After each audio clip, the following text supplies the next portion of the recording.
됐습니다. 너무 기다리게 죄송해요. 예. 예. 또 저는 우리 선생님 같은 분들이 제일 반가워요. 왜 그럴까요? 왜 남창규 원장은 우리 선생님 같은 분이 제일 반갑다고 할까요? 응? 어떤 사이예요? 어떤 사이세요? 식구 사모님이세요? 김상우 선생님 왜 그런 얘기를 제가 할까요?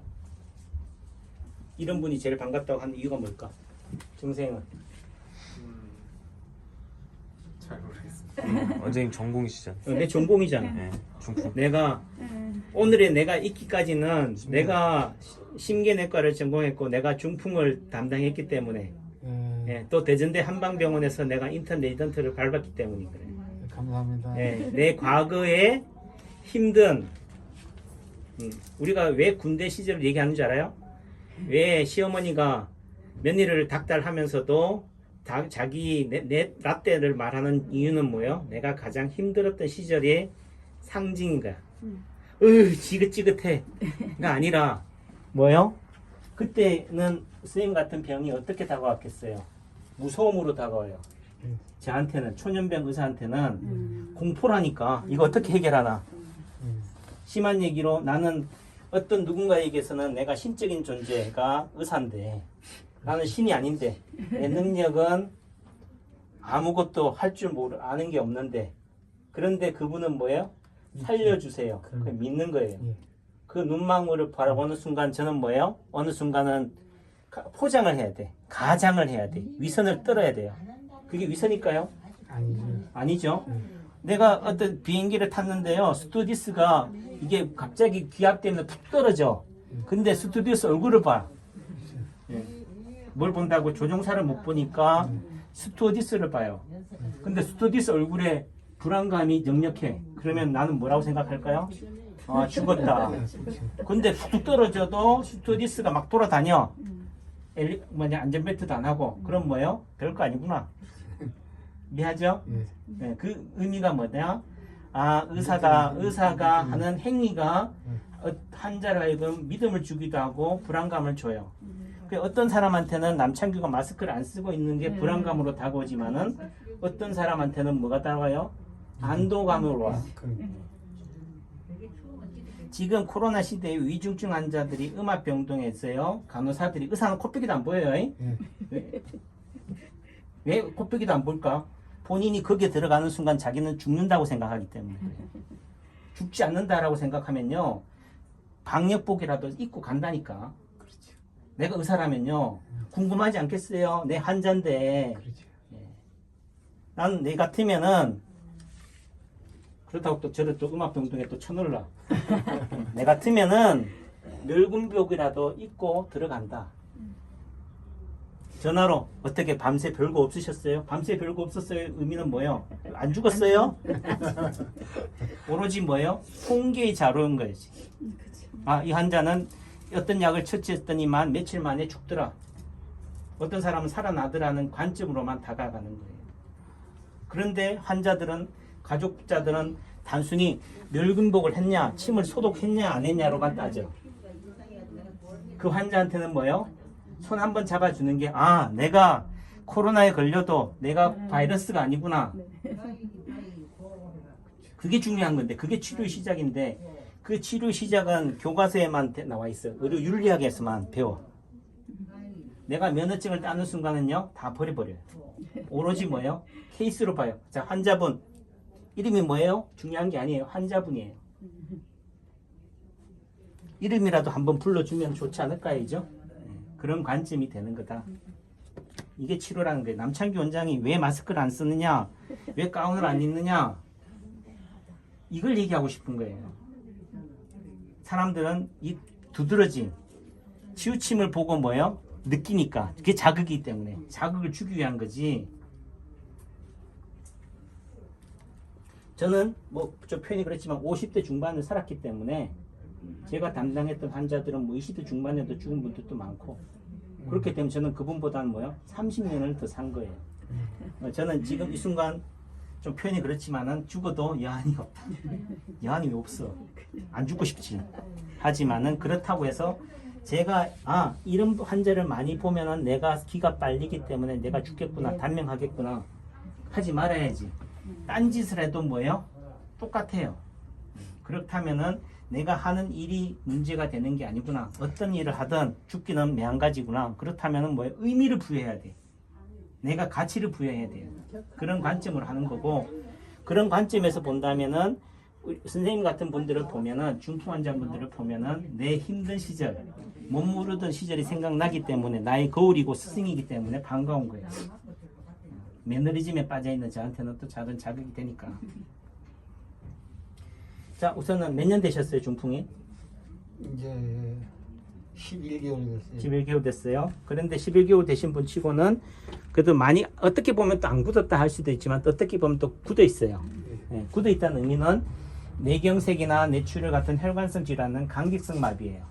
또 부위에 따라서 다르지만은 또 숨골이나 이런 쪽에서 따라서는 또 이완성 마비를 가지기도 하지만 일반적으로는 이런 뇌중풍 같은 경우는 강직성 마비예요. 강직성 마비는 뭐예요? 몸이 긴장하고 있다는 거예요. 긴장하고 있는 거의 해결책은 뭐예요? 이완이에요. 발부등이 아니라니까. 그냥 내려놓음이에요. 내려놓음이라니까. 이 내려놓음이 출발의 시작이에요. 그러면은 어떻게 하면 내려놓아요? 그건 저한테 묻지 마시라니까. 사모님한테 여쭤봐요. 또는 내 자신한테 물어보면 돼요. 아셨죠? 이제 정신적이 됐던 모든 걸 다 내려놔야 된다. 정신은 내 몸이 아닌가 보죠? 집에 놔두고 오셨어요? 여기 갖고 온 거 아닌가요, 정신은? 여기 있죠. 쓸데없는 생각. 그러니까 그 잡념, 그 생각조차도 뭐 하시라? 내려놓으라. 내려놓으면 갖다 버리라. 됐죠? 네. 오늘 한 번의 치료로 다 낫지 않아요? 원장님, 어떤 분들이 왜 파동으로 몇 번씩 맞으면 돼요? 약 몇 째 먹으면 돼요? 그렇게 따지면 안 나서요. 세상의 모든 치료가 그렇게 따지면 안 낫는 거예요. 그래서 조건은 없죠. 예. 하지만 어떤 사람은 뭐요? 나서요. 기적이 일어나요. 그 기적은 뭐 한 사람한테 있는다? 기적이 준비가 되어 있는 사람한테 나는 거예요. 로또는 뭐예요? 로또 아까도 얘기했지만 로또를 맞을 만한 사람이 맞아야 되는 거죠. 준비 안 된 사람한테 맞으면 그게 뭐예요? 재앙이지. 재앙이에요, 재앙. 가정이 다 파탄나요. 예.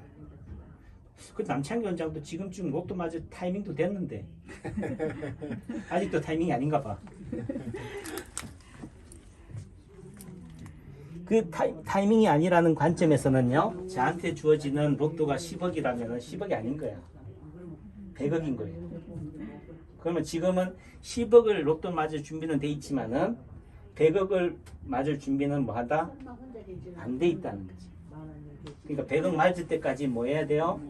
인고의 시간을 보내야 되는 거죠. 그 인고가 뭐예요?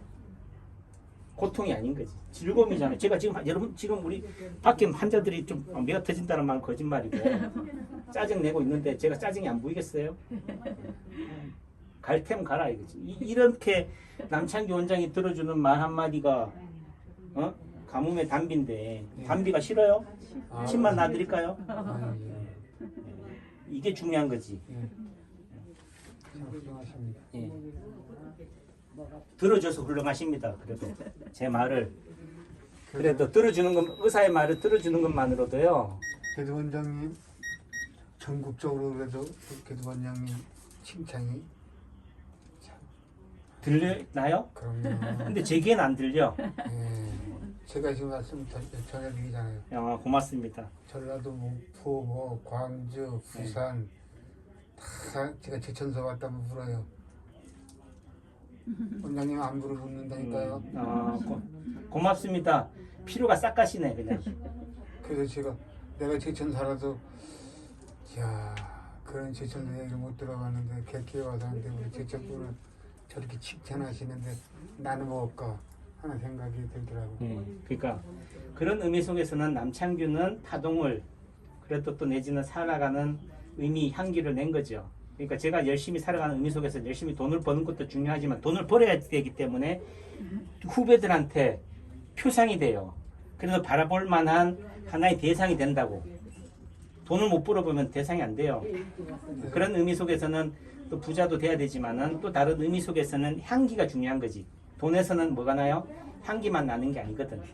그런 맥락에서는 이렇게 되는 거고, 어쨌든 아까 관점에서 보면 제가 마음이 제일 가는 게 여기 계신 분들 중에 선생님이에요.